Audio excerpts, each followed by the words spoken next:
Fuera. No servimos a gente como tú aquí. La voz chillona y ampulosa del gerente del concesionario resonó con un eco metálico en toda la sala de exhibición de lujo, forrada en cristal pulido y mármol frío, como si la propia arquitectura escupiera desdén. Andrew, un hombre de rostro rubicundo y grasiento, con un traje de corte impecable que no lograba disimular su mezquindad, agarró al anciano por la manga raída de su chaqueta de tweed y, sin el menor atisbo de decoro, comenzó a arrastrarlo hacia la salida automática. La escena, tan cruel como inesperada, detuvo el flujo pausado de la mañana.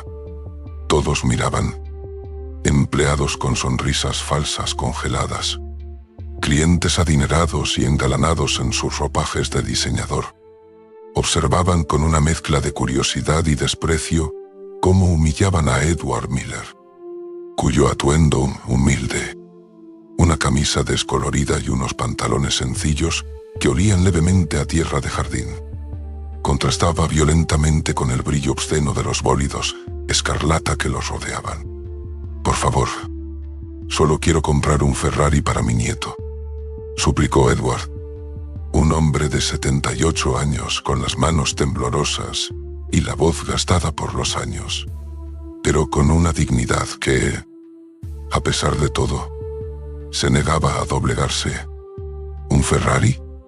Mírate». Andrew soltó una carcajada estridente y cruel, señalando con un dedo gordo y anillado la camisa de Edward. «Seguridad. Por favor, escolte a este caballero afuera. Está molestando a nuestros verdaderos clientes». Cuando Edward fue expulsado a la acera, sintiendo el gélido aire de la mañana estrellarse contra su rostro encendido por la vergüenza, el guardia de seguridad, un joven grandote de ojos tristes, murmuró con un tono de disculpa que apenas alcanzó a escuchar: «Lo siento, viejo. Órdenes del jefe». Lo que ni Andrew, ni los clientes, ni el guardia podían sospechar siquiera era que Edward Miller valía una fortuna incalculable, una herencia no de este mundo. Lo que no podían ver era la tarjeta bancaria de aleación de titanio en su bolsillo, vinculada a una cuenta cifrada con millones de créditos galácticos. Una cifra capaz de comprar no solo el inventario de ese concesionario, sino toda la cadena en el sistema solar. Lo que no entendían era que la compra de un simple vehículo terrestre, era la misión más crítica de su vida. Una promesa sellada bajo el luminoso reloj del destino de su nieto. Edward se quedó en la acera, con la dignidad herida. Sí, pero con una determinación forjada en el acero más duro. Se llevó la mano al bolsillo y sacó su comunicador personal, un modelo de móvil plegable anticuado que usaba como cobertura. «Necesito tu ayuda», dijo en voz baja, su tono transformándose de anciano suplicante a capitán en el puente de mando. «Es por Arthur. Activa el protocolo Westmore-07». 20 minutos después, un elegante vehículo de transporte terrestre, una limusina negra de diseño minimalista y acristalado, se deslizó hasta detenerse silenciosamente frente al concesionario. Los mismos empleados que se habían mofado de Edward ahora miraban atónitos. Edward regresaba, esta vez acompañado por una mujer cuyo nombre resonaba con poder absoluto en el sector de la distribución de lujo, no solo terrestre, sino también interplanetaria. Abigail Westmore. El rostro de Andrew palideció hasta adquirir un tono grisáceo. «Eso es imposible», susurró, sintiendo un escalofrío helado recorrer su espalda. Cuando las puertas se abrieron, esa Abigail Westmore. Ella es dueña de la mitad de los concesionarios de lujo del sector Orión. Nadie se reía ahora. El silencio era tan espeso que se podía cortar con un cuchillo. Lo que ocurrió después no solo cambiaría la vida de todos en la sala, sino que desencadenaría una serie de eventos que vincularían un capricho terrestre con las guerras galácticas y el legado de la evolución humana. Edward Miller, a sus 78 años terrestres, era una fachada. Bajo esa cáscara de abuelo humilde se escondía el almirante retirado Edward Atlas Miller, uno de los arquitectos clave en la defensa de la Tierra durante el cruento primer contacto con los depredadores alienígenas conocidos como los Echilot. Él había visto el verdadero rostro del terror, un rostro que se alimentaba de la médula de la civilización, y había pilotado la nave que selló el portal de invasión, condenándose a una vida de anonimato forzado por la amargura del trauma y la paranoia del servicio de inteligencia. Su rutina, la de caminatas por su modesto vecindario y tardes de jardinería, era su camuflaje, una prisión autoimpuesta para no exponer a su familia a los enemigos que juró haber dejado atrás. Los Echilot no olvidan ni perdonan. Su fortuna, el supuesto premio de lotería, era, en realidad, el pago de liquidación vitalicio por sus servicios a la Alianza Terrana, administrado por un fondo fiduciario secreto para mantenerlo oculto. El único propósito que le quedaba en su vida era su nieto, Arthur, de 7 años.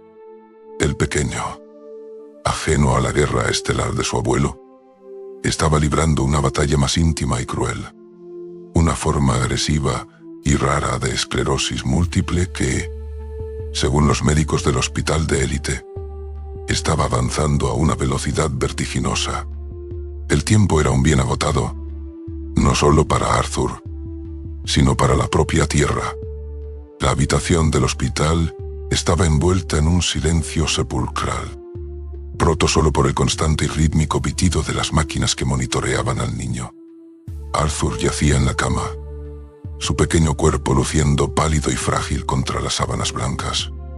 A pesar de su terrible condición, sus ojos brillaron con una luz tenue cuando Edward entró. «Abuelo», llamó Arthur débilmente, regalándole una sonrisa que conseguía, por un instante, iluminar la desoladora frialdad de la habitación estéril. «Hola, campeón», respondió Edward. El almirante Atlas, acomodándose en la silla de plástico junto a la cama, esforzándose por mantener su voz firme. ¿En qué aventura nos embarcamos hoy?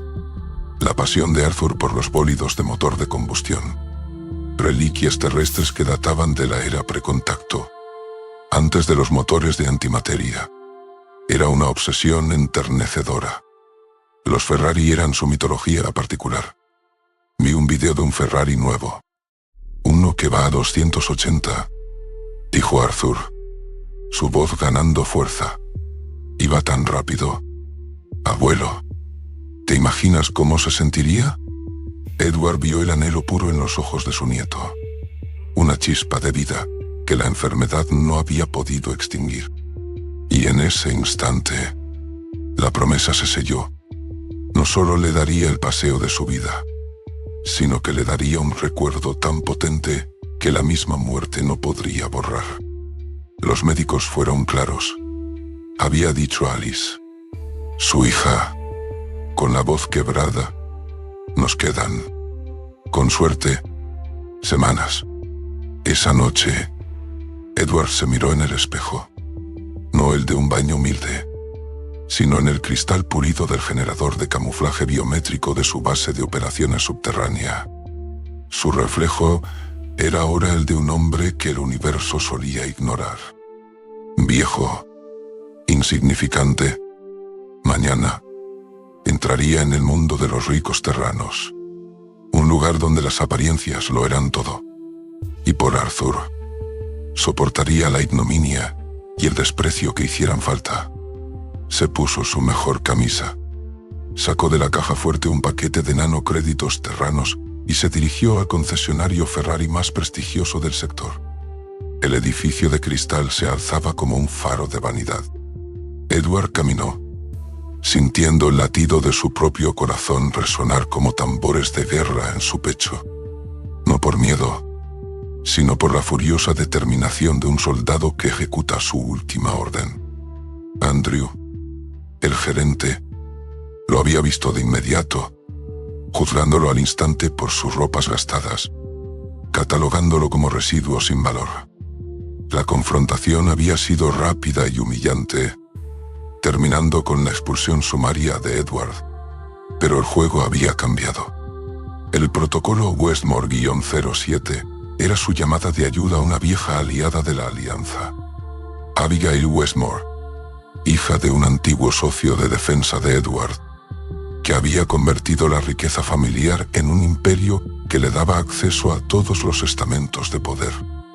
Abigail, alta, vestida con un traje de potencia que parecía casual, con ojos que escrutaban la realidad como una unidad de cálculo táctico, no había venido a vender un coche, había venido a cumplir una promesa de guerra. Ella y Edward, en un rincón apartado del concesionario, discutieron los detalles.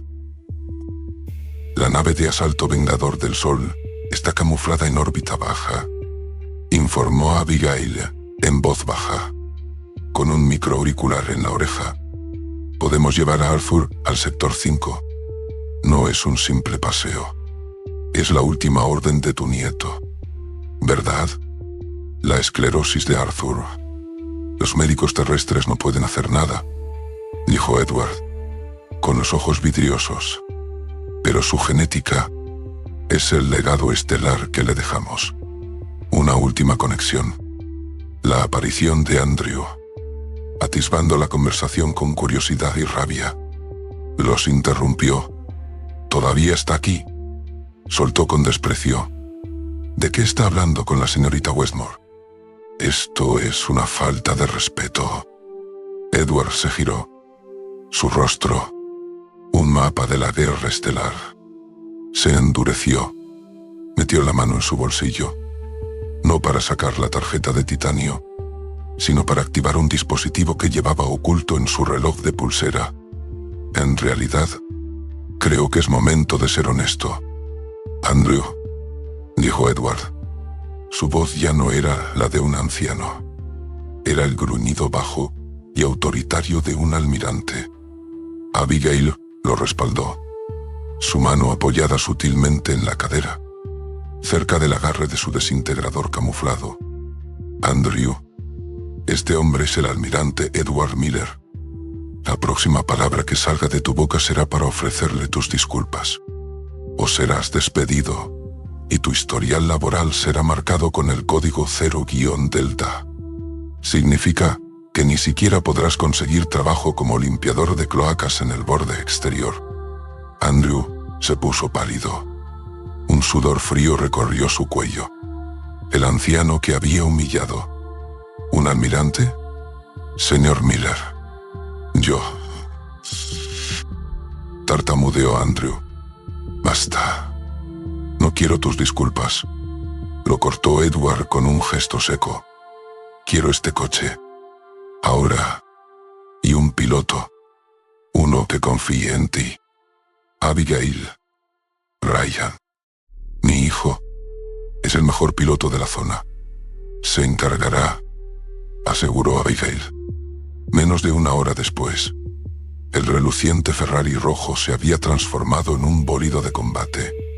Un vehículo de transporte rápido, IMPAR, modificado con un camuflaje holográfico de clase 3 y un generador de escudos defensivos.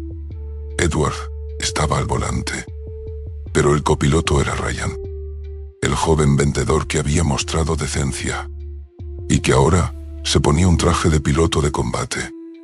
Se dirigieron al hospital. El rostro de Arthur se iluminó cuando Edward entró. «Abuelo», llamó. «Arthur», dijo Edward, «vamos a dar un paseo. Hay algo esperándote. Algo de verdad». Con la ayuda de las enfermeras, llevaron a Arthur, en una silla de ruedas médica de alta tecnología, hasta la entrada. Cuando vieron el Ferrari estacionado, la reacción del niño fue pura, inmaculada alegría. «Un Ferrari de verdad», susurró Arthur. sus ojos fijos en el coche. Para mí, el atardecer pintaba el cielo de carmesí cuando Edward ayudó a Arthur a sentarse en el asiento del copiloto, sintiendo el aroma del cuero, pero también el tenue zumbido del motor antigravitatorio camuflado. «¿Listo, campeón?», preguntó Edward, abrochando el arnés de 5 puntos de seguridad. «Listo, abuelo», respondió Arthur, con la voz más fuerte que nunca. No condujeron por la ciudad.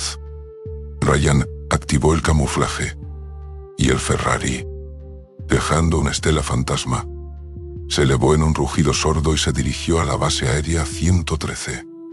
Allí, dentro de un hangar oculto bajo un campo de fuerza, los esperaba el Vengador del Sol. El QPTR se acopló al hangar de la nave nodriza. Arthur, con un traje de presión infantil, fue trasladado a la cabina delantera, un asiento adaptado con la forma de un asiento de Ferrari.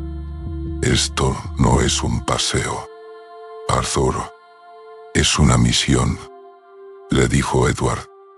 «Ahora, con el uniforme de almirante, vamos a visitar un lugar que solo los héroes estelares visitan». El Vengador del Sol rompió el campo de fuerza de la Tierra y saltó al hiperespacio. Un viaje que Arthur experimentó como una borrosa estela de luz rojiza. Salieron en el sector 5, un área prohibida, el lugar del primer contacto. «¿Qué es esto, abuelo?», preguntó Arthur, con la voz temblorosa de asombro y miedo. «Esto, campeón, es la verdad», dijo Edward, señalando las ruinas de una antigua estación espacial flotando en el vacío. «Aquí es donde los Echiloth intentaron entrar. Son horribles, pero el paseo no terminó ahí». Edward había traído a Arthur al sector 5 porque era el único lugar donde la tecnología de la Alianza podía hacer algo por su enfermedad. La esclerosis múltiple de Arthur no era natural. Era el resultado de la bioguerra Echiloth, una nanoplaga que atacaba las defensas genéticas de los humanos con un ADN puro, un ADN de legado estelar, un ADN que Edward y su linaje poseían. Edward lo llevó al laboratorio de genética de la Alianza, oculto en la luna de Júpiter. «Aquí podemos luchar por ti, Arthur». Pero la calma de la travesía fue un espejismo. El viaje de Edward no había pasado desapercibido. La tecnología de la Alianza había detectado una nanosonda Kilot adherida al 5 TR del Ferrari. El enemigo había encontrado a Edward en la sala de operaciones del laboratorio. Las alarmas sonaron con una furia estridente. «Almirante, hemos sido detectados. Múltiples contactos de asalto clase K en la atmósfera. Los Kilot», gritó Edward. «Han venido a por mí y a por Arthur. Proteged al niño». La batalla se desató. El laboratorio de genética, un centro de ciencia, se convirtió en una trinchera. Las criaturas Echiloth eran horribles. Insectoides de un color negro aceitoso, con mandíbulas dentadas que exudaban un veneno paralizante. Sus garras, tan afiladas como hojas de afeitar, cortaban el metal de las puertas de seguridad como si fuera papel. El pánico se apoderó de los científicos. Pero Edward, el Atlas, tomó el mando. «Ryan, toma esto. Protege a Arthur». Le lanzó un rifle de asalto de energía. «Yo me encargo». Lo que sucedió después fue un baño de sangre. Una masacre en el frío y estéril ambiente del laboratorio. Edward, con su traje de almirante, empuñó un sable de energía. El almirante Miller, un maestro en el combate cuerpo a cuerpo, se lanzó contra la horda. Gritos de horror llenaron los pasillos mientras Edward cortaba, rebanaba y desmembraba los Echiloth. La sangre alienígena. Una sustancia viscosa y fosforescente de color verde oscuro. Salpicaba las paredes de titanio, mezclándose con los fluidos corporales de los pocos científicos que habían sido alcanzados por las garras. En una escena de puro gore y terror, Edward vio cómo una de las criaturas, con 3 mandíbulas abiertas, se abalanzaba sobre un científico. Edward se interpuso, clavando el sable de energía directamente en el abdomen de la criatura. La criatura se retorció, y en su agonía, soltó una lluvia de ácido corrosivo que quemó la cara y el brazo del almirante. Edward no vaciló, girando el sable para rebanar la cabeza del insecto. Mientras tanto, Ryan, temblando pero firme, sostenía el rifle en la puerta de la sala de contención, donde estaba Arthur, disparando ráfagas de energía contra cualquier criatura que se acercara. «¡Abuelo!», gritó Arthur, presenciando la batalla a través del cristal. «Quédate tranquilo, campeón. Estoy luchando por ti», gritó Edward, su rostro quemado, sus ojos ardiendo con una furia incontrolable. La batalla fue corta y brutal. Edward, utilizando su conocimiento de la anatomía Exiloth, consiguió diezmar al pelotón, pero la sala de control había sido dañada.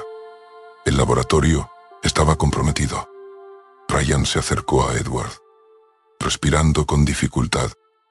«Almirante, Arthur está empeorando». La emoción. Edward corrió hacia la sala de contención.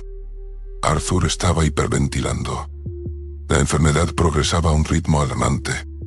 La nanoplaga, activada por el estrés, estaba consumiéndole. «Arthur, escúchame», dijo Edward, acercándose a la cabecera. El Ferrari, el paseo, era real. «Es un legado. Abuelo, te quiero», susurró Arthur. Y en ese instante, el pitido constante de la máquina se convirtió en un largo y desesperado tono plano. Edward se quedó de pie, su rostro quemado y sangriento, mirando a su nieto, su última misión fallida, su último lazo con la humanidad, roto. 3 semanas después, Edward estaba de vuelta en la Tierra, en el funeral de Arthur. El Ferrari, su FTR, estaba estacionado en la acera. Estaba devastado, pero en su dolor encontró un nuevo propósito. La muerte de Arthur no había sido en vano. La sangre de su linaje puro había permitido a los científicos de la Alianza decodificar la cepa de la nanoplaga.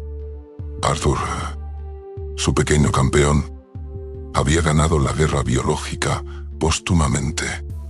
En el funeral, Edward se sorprendió al ver a Ryan y Abigail, pero lo que más le impactó fue la presencia de Andrew, el gerente, de pie al fondo. Andrew se acercó, temblando. «Señor Miller, yo no sabía la historia de su nieto, la batalla. Ryan me lo contó todo. No soy digno de vuestras disculpas. Andrew, todos cometemos errores», dijo Edward, su voz cansada, pero firme. «Lo importante es lo que hacemos con ellos». 6 meses después, Edward recibió una invitación de Abigail. El concesionario Ferrari había sido renombrado Concesionaria Ferrari Arthur Miller, donde los sueños de la Alianza se hacen realidad. Por dentro, el salón de exhibición había sido transformado. El Ferrari rojo de Arthur estaba en el centro, y a su alrededor había una sección especial dedicada a la Fundación Arthur Miller, que ofrecía viajes estelares simulados y experiencias para niños con el legado estelar. Aquellos en riesgo de la nanoplaga liderando los esfuerzos, con una seriedad que nunca antes había poseído. Estaba Andrew, el exgerente, que había encontrado redención y propósito. Arthur se convirtió en el faro de la alianza. Almirante, explicó Abigail, mientras miraban una foto de Arthur en el asiento del Ferrari. Sonriendo por última vez. Su sacrificio nos dio la cura. Su legado seguirá trayendo alegría a otros. Edward asintió. Se quitó el camuflaje, revelando el uniforme de almirante bajo la ropa de civil. El verdadero valor no se medía en créditos o posesiones, sino en la capacidad de honrar una vida, incluso la más corta, y usar su recuerdo para luchar contra el horror. La guerra galáctica continuaba, pero el legado estelar de Arthur ahora era un arma, y Edward, el almirante, estaba listo para volver a su puesto.